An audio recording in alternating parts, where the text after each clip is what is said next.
castled. I was held captive. It was an hour and a half. It was dark. I had no way to get out. Let me tell you my story. So yesterday, I went down to babysit for Jeremy and Kathy. They have 3 boys, or 3 grandsons. Wyatt, Ethan, and Carter. And Jeremy and Kathy were going to the Carrie Underwood concert, which Kathy and Jeremy said was amazing. And they were going out to dinner. So my job was to put the boys to bed. No big deal. I'm used to doing it. Been doing it for years. Actually, I love spending time with the 3 of them. They have 3 very unique personalities, but I digress. So I got Carter to bed. He's the youngest. He's 19 months maybe. And he had fallen asleep on my lap while we were watching some Thomas the Tank movie. And so I just put him in his jammies and put him in bed and, rocked him a little bit. Not that he needed it, but Mimi did. So then Ethan and Wyatt stayed up a little bit longer. And Wyatt had fallen asleep on the couch. He's the oldest one. He is 4. And Ethan was just falling out. So I said, come on, Ethan. I'm going to put you in bed. So he said, I need my pajamas. I was like, I'm not going to forget your pajamas. So I gave him his little nighttime medicine, put him in his jammies, took him upstairs, read him a quick book, told him I loved him, tucked him in, and shut the door. All was good. So all I had left was Wyatt. Well, one should let sleeping dogs lie. So I said, come on, Wyatt, we're going to go to bed. And I woke him up to move him because he needed his pajamas, he needed his medication, those kind of things. And so we went up to the room, and he was fussing a little bit because Mimi, I hate to brag, is one of his favorite people. That would be me. And so I said, well, Mimi will just sit here with you for a little bit while you calm down. Okay. Now, Jeremy and Kathy have the doors switched on the bedrooms, their children's bedrooms. And so, inadvertently, I had locked the door.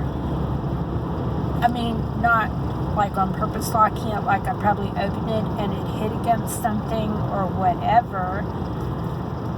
But I'm sitting in there, and Wyatt finally falls asleep. So I go to tiptoe over to open the door, and it's locked. Like the only way to get out of the room is for somebody on the other side of the door to open it. So I don't want to wake him up, so I'm searching around the room, and this 4-year-old has no sharp objects in his room to open a door. Usually if that happens to one of our bedroom doors, like, I'll grab a knife. It's one of those kind of locks, I tried my fingernail, and my fingernail broke off. So I went to the closet. There was nothing in there but baby stuff that's not being used. There was a zip tie. I tried the zip tie. I tried a foil heart. I tried a little screw that I found. Nothing was happening. So I didn't want Jeremy and Kathy to rush. So I'm like, I texted him because I had my phone in my back pocket. I was like, and I sure didn't want to turn on the light. So I'm like, so how's the concert? Just let me know when you get home, okay? Okay. So about an hour passes. I'm just texting my friend Kathy and, catching up on Facebook. Couldn't catch up on YouTube videos because I didn't want to make any noise because Wyatt was asleep.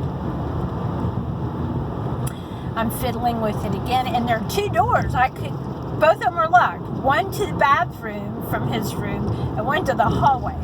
So I'm like, oh my gosh, I'm stranded, help me. Setting up a balloon, Well, none of you probably remember the movie The Red Balloon, where he sends a message on a red balloon. He's screaming out the window, "Je femme! Je femme!" That's kind of what I felt like. You know, chalking down the hours on the wall. Oh my gosh, I've been in captivity. I've been captive for an hour. So finally I sent Jeremy another message. I was like, "So, how's the concert?" "I'm upstairs. Just message me when you get home." And Kathy messaged me back and said, "We're close to home." So finally, about 15 minutes later, they sent me a text and said, "Okay, we're home." And I said, "Oh, one of you please come upstairs and let me out of Wyatt's room. I locked myself in." So, yeah, an hour and a half, I was captive. Fortunately, none of the other children woke up. The house didn't burn down. Dog didn't need to go to the bathroom. My sweet tea was on the other side of the door. Fortunately, I didn't have to go to the bathroom. It all worked out. I just hope they'll let me watch their kids again. You know, how old's that Meemaw getting that she's like locking herself in rooms? Anyhow, I'm heading home now. Chris suggested we get Chinese. I said, I like that suggestion. So I'm on my way to pick it up on the way home. So, if you like this video, give us a thumbs up. Have you ever been held captive? I'll catch you on the next video. Bye.